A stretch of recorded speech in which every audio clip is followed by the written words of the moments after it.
Hello friends, तो आज हम लोग पढ़ेंगे बैंक गारंटी के बारे में। ठीक है, बैंक गारंटी क्या होता है, बैंक गारंटी का यूज़ क्या है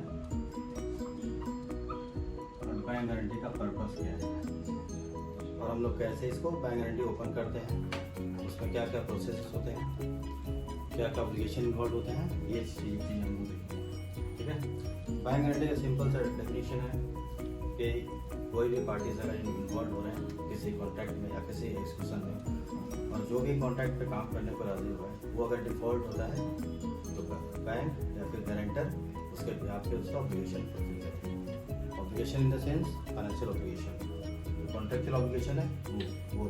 ठीक है, तो कौन कौन से पार्टी इसमें इन्वॉल्व होते हैं?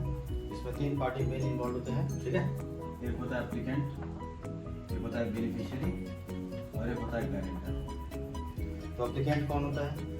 एप्लीकेंट वो होता है जो कॉन्ट्रैक्ट में या फिर किसी एग्रीमेंट में इन्वॉल्व हुआ है जिसमें वो ऑब्लिगेशन काम करेगा। जो भी काम, जिस भी वर्क के लिए कॉन्ट्रैक्ट इशू किया गया है उस कॉन्ट्रैक्ट के ऊपर उसको काम करना है। बेनिफिशियरी क्या है? जिस कॉन्ट्रैक्ट पे एप्लीकेंट काम कर रहा है, जो ऑब्लिगेशन या फिर जो भी परफॉर्मेंस के लिए दिया गया है वो किसके लिए काम कर रहा है उसे बेनिफिशियरी कहते हैं। ठीक है, तो बेनिफिशियरी कॉन्ट्रैक्ट देगा एप्लीकेंट को। तो इसमें गारंटर कहाँ पे आता है? गारंटर वहाँ पे आता है कि सपोज जो एप्लीकेंट है वो जिस परफॉर्मेंस या जिस कॉन्ट्रैक्ट के ऊपर काम करने के लिए उसने ऑब्लिगेशन लिया है वो अगर फुलफिल नहीं करता है तो फिर गारंटर फोर्स में आता है कि भाई वो ये नहीं कर पा रहा है, तो गारंटर उसके बिहाफ पे फाइनेंशियल ऑब्लिगेशन फुलफिल करेगा। ठीक है, ये मेन चीज़ होती है। तो बैंक गारंटी में कंटेंट क्या क्या होता है वो हम लोग देखेंगे। बैंक गारंटी में मेन कंटेंट क्या क्या होते हैं, या फिर बैंक गारंटी का पार्ट्स जो बैंक गारंटी ओपन करते हैं। ठीक है, उसमें क्या क्या मेन चीज़ें या बेसिक चीज़ें रहनी चाहिए और जो होती है। ठीक है, तो सबसे पहला होता है एप्लीकेंट। एप्लीकेंट कौन है, एप्लीकेंट का एड्रेस क्या है, उसका क्या डेफिनेशन है। अब allow with applicant name and address, ये आपका डिफाइंड होता है सबसे पहला।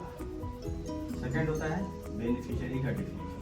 बेनिफिशियरी कौन है, क्या एड्रेस है उसका, ठीक है, या फिर कौन से कंपनी लॉ में वो काम कर रहा है, जिस कंपनी लॉ से इसका इनकॉर्पोरेशन हुआ है, ये डिफाइंड रहता है। सेम वे में गारंटर डिफाइंड रहता है। गारंटर कौन है, कौन सा एड्रेस से इशू कर रहा है गारंटर, ठीक है, वो कौन से कंपनी लॉ में या बैंक लॉ में चल रहा है, ये आपका ये चीज़ें डिफाइन होती है। ये कौन है? सेकेंड पार्ट होता है पर्पस। किस पर्पस के लिए गारंटी एग्जीक्यूट किया जा रहा है, ठीक है, वो पर्पस यहाँ पे डिफाइन होगा। ठीक है, ये पर्पस हम लोग बाद में देखेंगे। इसके बाद होता है terms and condition. Terms and condition कौन कौन सा टर्म्स कंडीशन पे ये गारंटी या फिर जो गारंटर है उसको कौन कौन सा टर्म्स कंडीशन यहाँ पे देखना होगा, या फिर जो एप्लीकेंट बेनिफिशियरी है एक दूसरे के बीच में जो भी टर्म्स कंडीशन उन्होंने कॉन्ट्रैक्ट में बनाया है वो टर्म्स कंडीशन बैंक गारंटी में कवर हो रहा है कि नहीं हो रहा है, वो चीज़ें देखना। और साथ में गारंटर को ये देखना ये जो टर्म्स कंडीशन जो मांगे हैं वो गारंटर उस चीज़ पे कर सकता है, दे सकता है या नहीं दे सकता है, ये मेन चीज़ें देखना है। इसके बाद होता है NWC clause, note withstanding clause. इसका मतलब होता है कि आपका ये जो इंस्ट्रूमेंट जो बैंक गारंटी गारंटर दे रहा है उसका समरी क्या है। ठीक है, समरी क्या है, ये तो सारा चीज चलो ठीक है क्या है क्या नहीं है, बट मेन समरी क्या है। अभी समरी में 3 कंपोनेंट आते हैं। ठीक है, पहला आता है अमाउंट। ठीक है, इस अमाउंट का क्या, किस अमाउंट का ये इंस्ट्रूमेंट है, ठीक है, क्या वैल्यू है इसकी। सेकेंड आता है एक्सपायरी एंड क्लेम एक्सपायरी। ठीक है, ये जो इंस्ट्रूमेंट है इसका एक्सपायरी डेट कब है और क्लेम एक्सपायरी डेट क्या है, अब इन दोनों के बीच में डिफरेंस समझिए। ठीक है, एक्सपायरी का मतलब है ये जो इंस्ट्रूमेंट ये इशू कर रहा है इस पर्टिकुलर डेट पे, सपोज आज से 2 महीने के बाद ये एक्सपायर हो जाएगा, उसका वैलिडिटी एक्सपायर हो जाएगी। ठीक है, यानी कि जो टर्म्स एंड कंडीशन है उस डेट पे खत्म हो जाएगा। ठीक है, अब इसके बाद आता है क्लेम एक्सपायरी। क्लेम एक्सपायरी क्यों, जब बैंक गारंटी का एक्सपायरी डेट हो गया, जब ये चीज़ आ गया तो फिर क्लेम एक्सपायरी क्यों? क्लेम एक्सपायरी का मतलब है कि बैंक गारंटी की जो वैलिडिटी है, सपोज आज से 2 महीने के बाद बैंक गारंटी दिया तो वो क्लेम कब तक कर सकता है। ऐसा तो नहीं है कि जिस दिन बैंक गारंटी एक्सपायर हुआ उसी दिन उसको क्लेम करना पड़ेगा, या उसके पहले भी कर सकता है, ठीक है, या उसके बाद भी कर सकता है। वो किस पे ऊपर डिपेंड करता है? क्लेम एक्सपायरी डेट के ऊपर। क्लेम एक्सपायरी डेट क्या है? हो सकता है जो बैंक गारंटी का एक्सपायरी डेट हो वही डेट एक्सपायरी क्लेम एक्सपायरी हो, या फिर इससे 2 महीने 3 महीने एक साल, जो भी है ये चीज़ें हो सकती है। डिपेंड करता है एप्लीकेंट और बेनिफिशियरी के ऊपर, उन लोगों ने क्या क्लेम एक्सपायरी डेट डाला है, ठीक है। तो क्लेम बीजे एक्सपायरी, क्लेम एक्सपायरी का सिंपल सा मतलब है कि जिस डेट को इंस्ट्रूमेंट एक्सपायर हो गया उसके बाद जितना भी क्लेम पीरियड उसको दिया गया है उस डेट तक वो क्लेम कर सकता है। और कौन सा फंड क्लेम कर सकता है? बीजी एक्सपायरी के तक, जब तक बीजी एक्सपायरी है तब तक जो रेमिटेंस कंडीशन में कुछ डिफॉल्ट नहीं हुआ है तब तक वो विद इन क्लेम एक्सपायरी वो फंड्स क्लेम कर सकता है। लेकिन यही अगर इसका जो भी टर्म्स कंडीशन है बीजी एक्सपायरी के बाद में खत्म हुआ तो फिर ये क्लेम एक्सपायरी इनवैलिड हो जाएगा, वो क्लेम नहीं कर पाएगा। क्लेम ये अगर करता है तो फिर गारंटर उसको कैंसिल कर सकता है, ठीक है। बट वो डिपेंड करता है टर्म्स कंडीशन में क्या क्या चीज़ें इनकॉर्पोरेट की जाती है। अभी टर्म्स कंडीशन में ये चीज़ आता है कि आपका जो बैंक गारंटी है किस टाइप का है। अब टाइप मतलब आप समझ सकते हैं कि एक होता है ऑटो रिन्यूअल और एक होता है नॉर्मल, ठीक है। ऑटो रिन्यूअल का मतलब है कि आपका ये जो इंस्ट्रूमेंट आप दे रहे हो ये बीजी एक्सपायरी के बाद रिन्यू होते रहेगी। नॉर्मल का मतलब है कि आपका जो बीजी एक्सपायरी हुआ तो बीजी एक्सपायरी के बाद खत्म हो गया, ठीक है। तो ये होती है ऑटो रिन्यूअल एंड नॉर्मल। अभी इसमें ऑटो रिन्यूअल एक होता है ऑटोमेटिक रिन्यूअल होगा, सेकेंड में ऑटो रिन्यूअल ऑन रिक्वेस्ट होगा, ठीक है, on request of beneficiary, on request of applicant, ठीक है। तो ये चीज़ें यहाँ पे होती है। ऑटो रिन्यूअल सिंपल सा नॉर्मल। अभी इस केस का एग्जांपल है आपका कस्टम की बैंक गारंटी हम लोग ओपन करते हैं, या फिर बैंक जो है एज ए गारंटर जो कस्टम के फेवर में जो बीजी ओपन करेगी बाय डिफॉल्ट ऑटो रिन्यूअल होगी। उसको टर्म्स कंडीशन में ऑटो रिन्यूअल लिखा है या नहीं लिखा उससे कोई फर्क नहीं पड़ता, आपका ये नॉर्मल ऑटो रिन्यूअल पे होगी। एनी टाइम वो बीजी एक्सपायरी या फिर बीजी एक्सपायरी के बाद भी, क्लेम एक्सपायरी के बाद भी अगर ये फंड्स क्लेम करेगा तो इनको ऑनर करना पड़ेगा, गारंटर को ऑनर करना पड़ेगा। तो ये चीज़ें होती हैं आपका ऑटो रिन्यूअल। और रिक्वेस्ट में क्या है कि आपका अगर एप्लीकेंट या बेनिफिशियरी कुछ बोलता है कि भाई ये टर्म्स कंडीशन ये फुलफिल नहीं किया अभी, इसको थोड़ा सा टाइम और दिया जाए, ठीक है। तो एट द रिक्वेस्ट ऑफ इसके रिक्वेस्ट के ऊपर फिर बीजी का जो वैलिडिटी है वो बढ़ा दिया जाएगा। ये होता है ऑटो रिन्यूअल।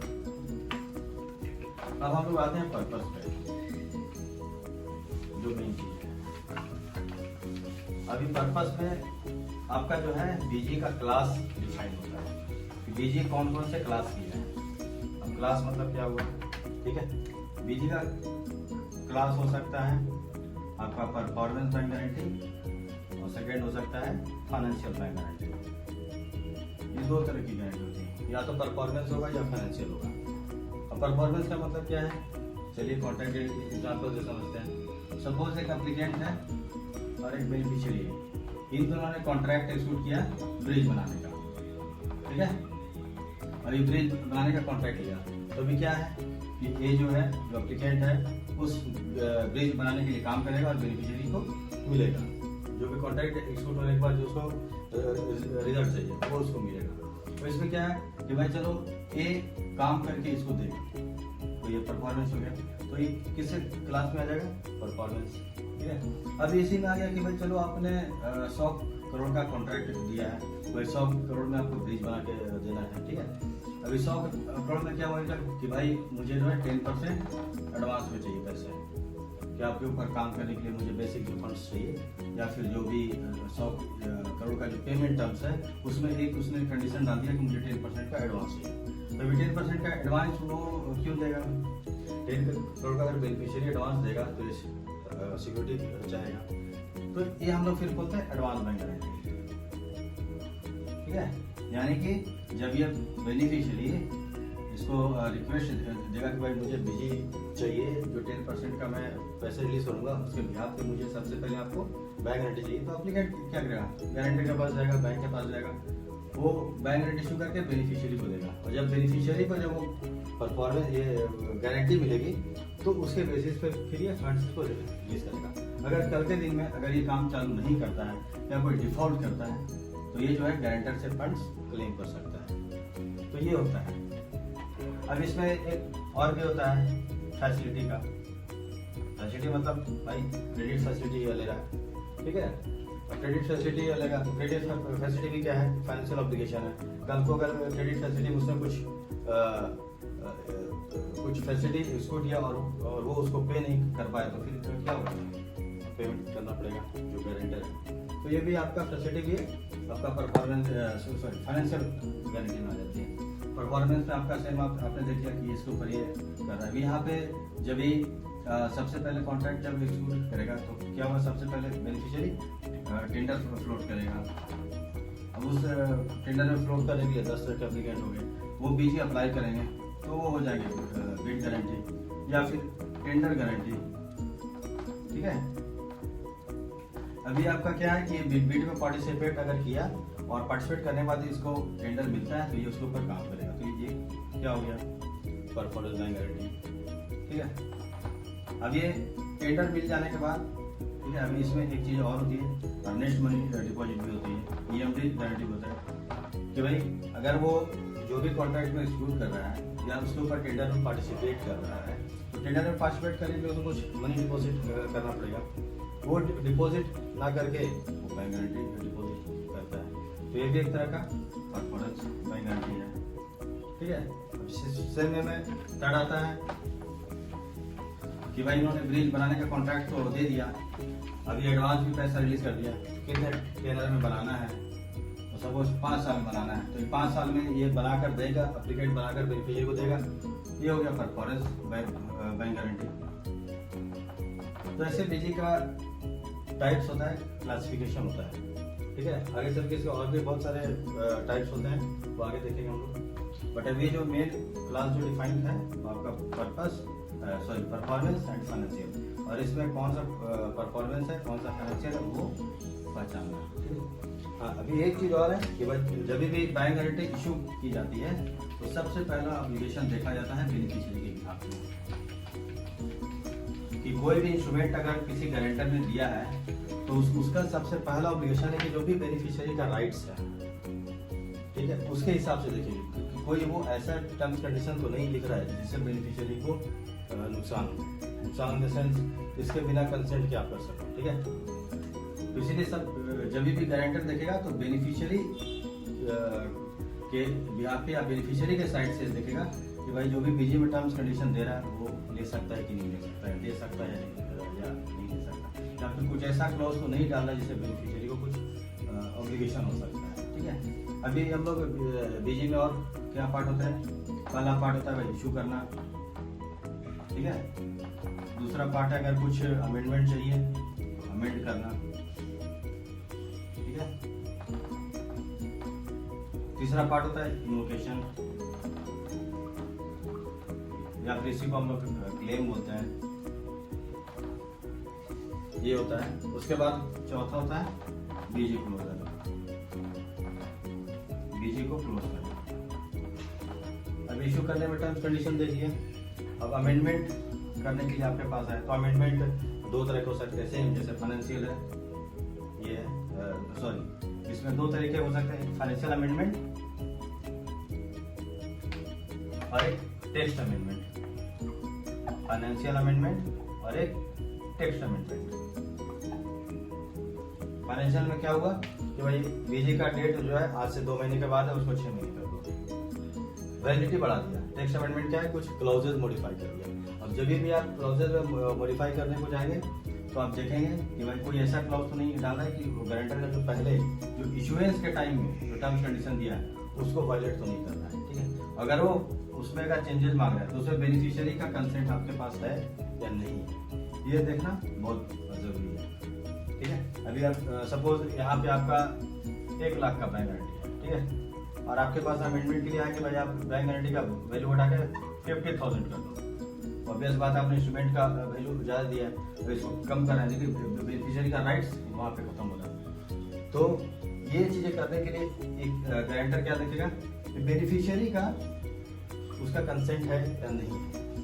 ठीक है, अगर बेनिफिशियरी का कंसेंट है कि भाई आप वैल्यू कम कर दो तो इट्स ओके, इसका कंसेंट नहीं है तो फिर नो। मतलब आपको कभी भी गारंटर के बिहाफ पे देखना है तो बीजी का अगर आप उसमें कुछ अमेंडमेंट ऐसा करें जिसके बेनिफिशियरी को कुछ लॉस हो रहा है तो आपको बेनिफिशियरी का कंसेंट चाहिए। ठीक है, अभी होता है। अभी होता है थर्ड इन्वोकेशन। इन्वोकेशन मतलब जो बैंक गारंटी का इंस्ट्रूमेंट दिया उसमें ऑब्लिगेशन फुलफिल नहीं कर पाया, ठीक है, तो क्या करेगी बेनिफिशियरी से फंड से डिमांड करेगी।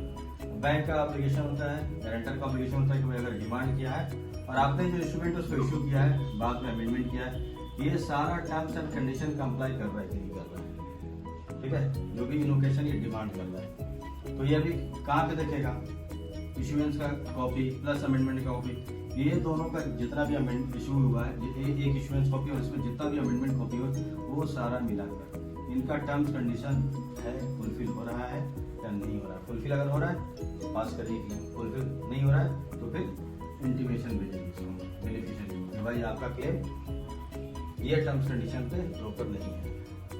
आप जो बीजी में टर्म्स कंडीशन सपोज 10 तरह के टर्म्स कंडीशन दिए उसमें 5 टर्म्स आपका कंप्लाई हो रहा है, बाकी के टर्म्स कंप्लाई नहीं हो रहा है। ठीक है, तो ये काम है किसको इशू करना, गारंटर को।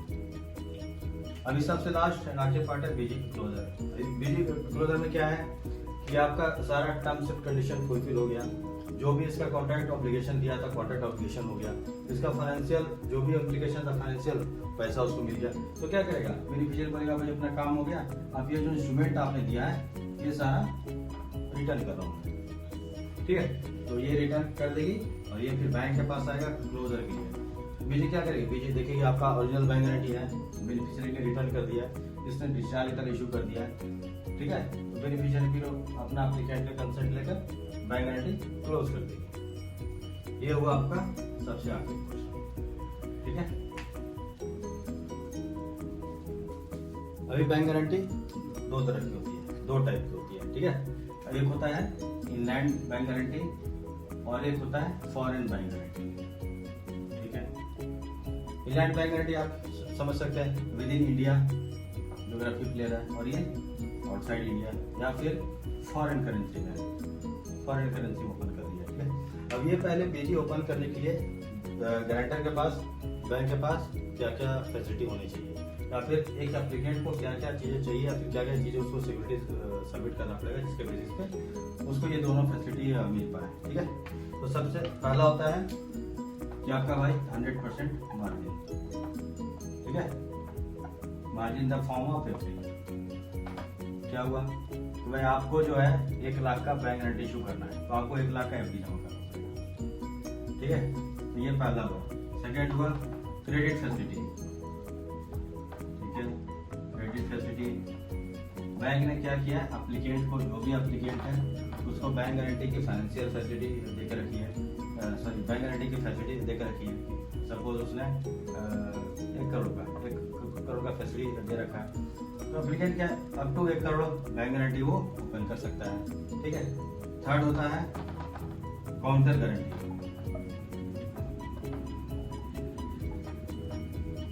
ठीक है, अभी काउंटर गारंटी में क्या हुआ कि भाई एक बैंक गारंटी आप मुझे ला कर दो, उसके बिहाफ पे फिर दूसरा बैंक गारंटी मैं इशू करूंगा, तो ये होती काउंटर गारंटी। ये तो आपको सिंपल सा बेसिक समझ में आ गया, इसमें कोई दिक्कत है नहीं। आपका एफडी दिया उसके सामने बैंक गारंटी दिया, क्रेडिट फैसिलिटी आपको मिला उसके सामने बैंक गारंटी दिया। मेन डिफिकल्टी होती है यहाँ पे काउंटर गारंटी में। काउंटर गारंटी क्या, काउंटर गारंटी का सिंपल सा मतलब है आप एक अनदर फाइनेंशियल इंस्टीट्यूट का या फिर अनदर गारंटर का, अनदर बैंक का सर्विसेज आप यूज कर रहे हो। ठीक है, अभी सबसे पहला सपोज गारंटर है उसको बैंक गारंटी इशू करना है बेस्ड ऑन काउंटर गारंटी, तो वो क्या डिमांड करेगा, आप थर्ड बैंक से, ठीक है, या फिर इससे थर्ड बैंक से आप एक गारंटी लाकर इसके फेवर में दो, तो ये एज ए सिक्योरिटी उसको एक्ट करेगा। ठीक है, और ये फिर गारंटी एप्लीकेंट के बिहाफ पे बेनिफिशियरी को देगा। ठीक है, अभी यहाँ पे क्या हुआ कि भाई अगर बेनिफिशियरी ने इसके पास क्लेम किया तो ये तो गारंटी जैसा इसने बैंक गारंटी एप्लीकेंट के बिहाफ को किया, इशू किया, तो इसका ऑब्लिगेशन है बेनिफिशियरी को पेमेंट करना। ठीक है, अब इससे में क्या करेगा, जैसे पेमेंट करेगा ये फिर ये जिसने काउंटर गारंटी इसके यहाँ पे दिए इससे वो क्लेम कर लेगा। तो भाई देखो ये जो काउंटर गारंटी आपने मुझे दिया है इसके अंदर जो भी टर्म्स कंडीशन है वो कंप्लाई हो रहा है। ये कंप्लाई करके हम लोग डिमांड लेटर इशू कर रहे हैं, आप इसका पेमेंट करो। ये चीज होती है। ये आपका ये डोमेस्टिक में भी काम करेगा इंडियन बैंक गारंटी में, और आपका फॉरेन बीजी में भी काम करेगा।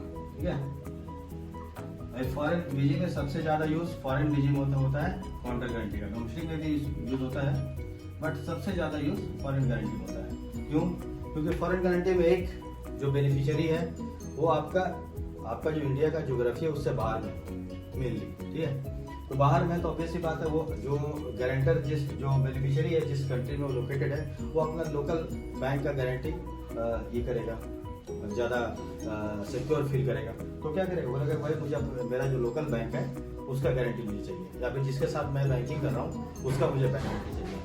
तो अब ये जो अपना जो गारंटर का जो एप्लीकेंट का बैंक है कोई ज़रूरी नहीं कि उसका वहाँ पर ब्रांच हो और वहाँ पे रिपीटेड बैंक हो। ठीक है, क्योंकि आपका ये जो मेन बैंक रहेगा वो एप्लीकेंट के ज्योग्राफी पे रहेगा। ठीक है, उसका बाहर में कितना प्रेजेंस है आइडेंटिफाई करना, वो आइडेंटिफाई होना जरूरी नहीं है। ठीक है, क्योंकि वो बेनिफिशियरी उसके साथ कनेक्ट में होगा या नहीं होगा वो ना ही एप्लीकेंट को पता होगा ना ही इसको पता होगा।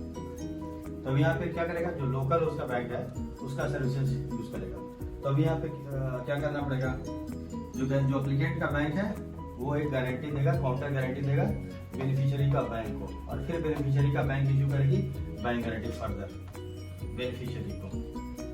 ठीक है, तो इसमें आपका दो पार्टी इन्वॉल्व हो गया, एक काउंटर गारंटी जो इसने बैंक को दिया और ये बैंक फाइनल बैंक गारंटी इसका बेनिफिशियरी को दिया। अब ये दोनों के बीच में एग्रीमेंट है कि भाई आपको कौन सा बैंक से इशू चाहिए। ठीक है, इसका जो भी बैंक होगा और इसको अपना बैंक से ये है कि भाई किस चीज़ को चाहिए। तो अब इस बैंक का जो भी बेनिफिशियरी का ज्योग्राफी में जो भी बैंक है उस बैंक के साथ इसका रिलेशन है कि नहीं है वो जानना बहुत जरूरी है। ठीक है, तो अब इसके साथ यहाँ पर रिलेशन रहना चाहिए तो ही वो दे पाएगा जो भी लोकल बैंक गारंटी है। अब यहाँ पे एक चीज़ और आती है लॉस। अभी जब ये काउंटर गारंटी या बैंक गारंटी देगा तो फिर इसमें कौन सा कंट्रीज का कौन सा ज्योग्राफी का लॉ एप्लीकेबल होगा, ये चीज़ें डिफाइन करना बहुत जरूरी है। ठीक है, बैंक गारंटी का मेन कंपोनेंट होता है उसका लॉस। बैंक गारंटी का लॉस का मतलब कि बैंक गारंटी में कौन सा लॉस का जो भी बैंक गारंटी का इंस्ट्रूमेंट इशू रहा है एप्लीकेंट और बेनिफिशियरी और गारंटर के बीच में जो भी एग्रीमेंट एक्सिक्यूट हो रहा है वो कौन सा कंट्रीज का लॉस के हिसाब से चलेगी, या फिर जब भी कल को अगर उसमें कंडीशन क्लेम आता है या फिर कल को दिन में कुछ उसके अंदर में कुछ डिफिकल्टी आती है, फिर कुछ केस फाइल होता है या फिर कुछ कोर्ट मैटर इसमें आता है या डिस्प्यूट होता है तो वो कौन से कंट्रीज के लॉस के हिसाब से उसके ऊपर काम करेगी। ठीक है, तो इसमें अगर ये है डोमेस्टिक है तो डोमेस्टिक में आपका जो भी स्टेट का लॉस के हिसाब से कर सकता है या फिर कंट्री के लॉस के हिसाब से कर सकता है।